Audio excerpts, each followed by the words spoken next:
So, isa sa mga problema namin lagi ng girlfriend ko, lalo na sa lugar din nila pa nagkataon. Ano yung naging problema mo lagi sa inyo pag nagdating sa mga ano mo? Laging brown out. Laging may blackout.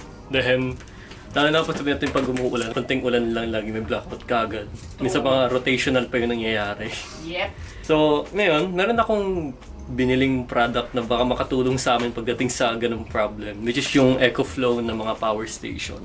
And sa power station siya, unboxan namin saglit, then pakita ko sa inyo kung bakit namin kinuha to. Parang ano lang, share lang namin baka sakaling nag-struggle lang din kayo pagdating sa mga power interruption. Napansin ko dito sa ano to, sa EcoFlow na to, lagi nilang sinasabi na kahit mga appliances, charging, or sabihin natin mga computer, router katulad dito, pwede nyo isaksak. Which is napaka-useful. Yeah. Like lahat talaga pwede. Tapos sabay-sabay pa yung pwede mong gamitin. Kaya yun, tara. Buksan natin. Baka sakaling ano kasi gagamitin niya. Ay, gano'n mo na yan. Sige. Wow! Yan. So, pangalan niya ay EcoFlow Delta 3 Classic. Yun yung pangalan ng unit. Wow! Yan. So, yan siya. Pwede mong gamitin sa kotse din. Oh? Yeah. Alam mo yung mga ano, yung mga pwede charge mo mga electric na kotse. Pwede. Yan. Seryoso? Oo nga, hindi seryoso. Walang biro yun. Pwede. Ayan siya. Pag nagka-camping out din, appliances, etc. Yung pwede lahat yan. Liit lang niya. Pero kaya-kaya magpatakbo ng ano. Hindi, ang gaan na lang. So ano nagpapabigat naman? Siguro masabi ko yung pinaka-battery itself niya. Pero by the size of it, oh. Sakto lang, ganda. Palintas niya. Sandang Kalahati. Ooh. Ay, siyang PC. Oo. Pink cable. So, ito yung AC, ano. Oh, ito yung sa charging niya. Ayan, pag may solar panel ka din, pwede mo siyang i-charge dito. Okay, dito. Ayan. Hold. Yun. Naka 29%. Ito yung ano niya, para sa outlet to. Okay. Oh, wow. Tapos ganito ang ano niya, style ng charge ng ano niya. 19 hours. Meron siyang 19 hours na lang nakalagay dito. Gamitin ko tong EcoFlow para mabuksan namin yung dalawang ilaw.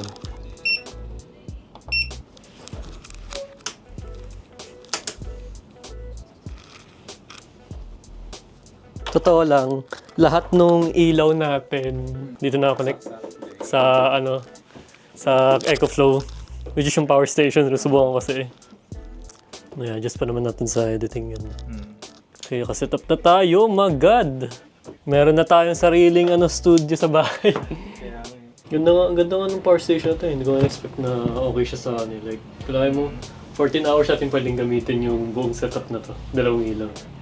Ano yung pinaka-ano niyan? Para maximum pwedeng gamitin? Depende sa gagamitin mong ano. Gagamitin mong watt sa ano. Dito sa power station na to. So yung mga ilaw namin connected dito sa ano. Sa EcoFlow. Sige, picture ka. Ito na. Wait lang, double checking lang saglit. Okay. Larilyo ko yung medal onte.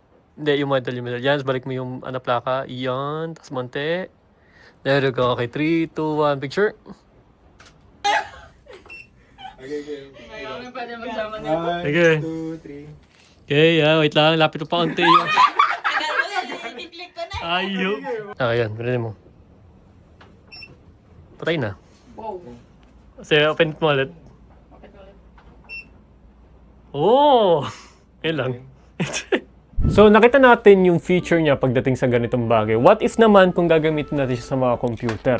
Kasi meron itong UPS feature. Nakasaksak siya sa mismong outlet ko. So, nag-charge siya ngayon. Kung titignan ninyo, ayan, nag-charge siya. So, subukan natin ibuksan yung PC ko. And then gagawin natin, huhugutin ko siya sa charge para ma-simulate natin na walang power. Less than 10 millisecond ang kanyang pag-switch from outlet papuntang battery niya. So, tingnan natin kung ganun nga ba. Yung itong feature kasi na to, na-appreciate ko yung ganitong feature. Kasi alam mo yung out of nowhere, biglang magkakaroon ng mga blackout nga.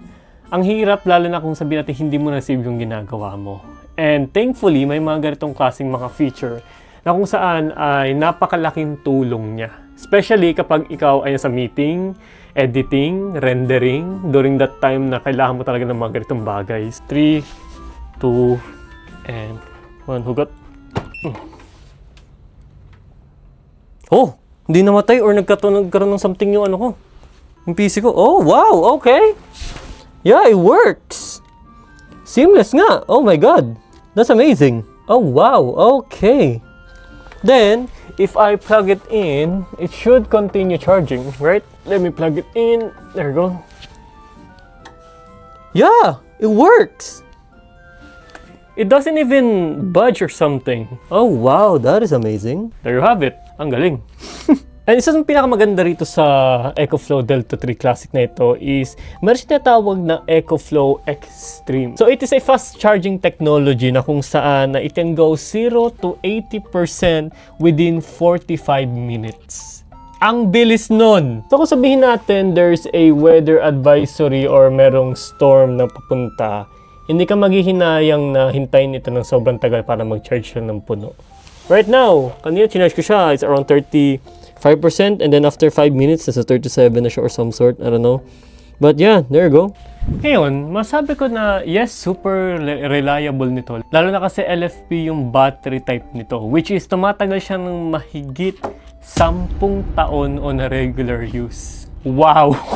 So, naka-design siya para tumagal ng ganong katagal. So, hindi lang to basta parang kailangan mo lang gamitin for emergency purposes, but more likely, ito mismo ay isang long-term investment para sa inyo. And it gives you and your family a extra peace of mind kapag nagkataon na may mga blackouts tayo. And yun yung nagustuhan ko about dito sa EcoFlow Delta 3 Classic, na kung saan ay hindi siya naka-design para sa isang tao lang, kundi ito mismo ay pwedeng gamitin ng pamilya mo. Kung sabihin natin ay nagtatrabaho ka sa bahay, napaka-useful nito. At kung isa kang content creator na katulad ko, maganda na meron kang backup na power station katulad ng ganito, which is yun yung napansin ko din. Okay siya. And syempre, kung ikaw naman ay mahilig kang mag-camping, like mag-adventure outside, okay din to. Magagamit po to sa mga appliances. At isa pa, alam mo yung pag ikaw mismo ay nakatira sa isang lugar na laging may power outage, sobrang useful nito, legit. Overall, I genuinely like itong EcoFlow Delta 3 Classic na ito kasi alam mo yung hindi siya like pang everyday use. Kasi may mga times na dumarating yung mga araw na kailangan mo talaga ng ganitong klaseng bagay kaya kumuha ako ng ganito. And kapag dumating yon, nakahanda ako. Kaya ngayon, kung gusto niyo ng ganito, feel free to check mismo yung description below. Okay, nakatag the products dyan para kung gusto niyo siyang bilhin. Naka-include na mismo dyan yung full specification and kung ano yung mga different kind ng mga models nila and options. At saka may mga current na promotion sila, so feel free to check it out para makalist din kayo. Yun, thank you so much and I'll see you guys in the next one. Bye-bye po.